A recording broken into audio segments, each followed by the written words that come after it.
défense avec quelqu'un qu'on connaît bien, Charles Jousseau, qui est aussi un type qui a plein de trucs à raconter.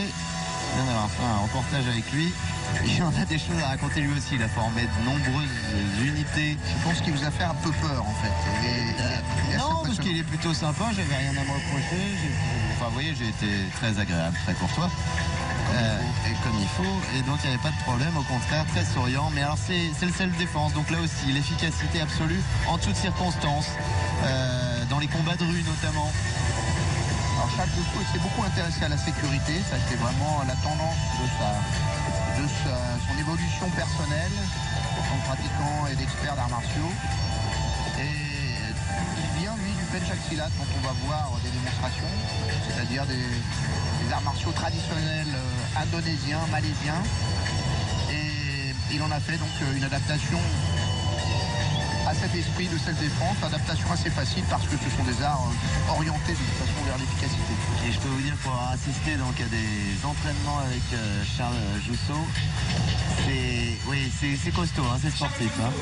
Voilà, ça va vite, on essaye de toucher vite aux points vitaux, de mettre l'adversaire en état de faiblesse très rapidement. Par exemple en attaquant les genoux. À ne pas faire parce que le genou c'est fragile. Sauf en cas de légitime défense professionnelle.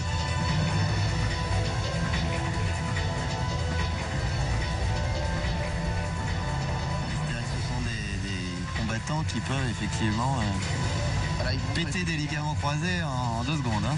Oui, déjà qu'ils ont tendance à casser assez vite quand on pratique les arts martiaux. Alors là, des démonstrations assez... ils font un peu froid dans le dos de couteau, mais c'est l'esprit traditionnel du Pencaksilat, qui est donc un art guerrier, qui a été adapté au combat au couteau, qui fait partie de la nécessaire apprentissage des forces spéciales. Et oui, parce qu'avec ces unités d'intervention, évidemment, ils font face parfois à des dangers qu'ils ont estimés auparavant. L'actualité malheureusement nous l'a démontré récemment. Mais ils font face aussi parfois à des dangers justement dans tous les combats de rue, etc.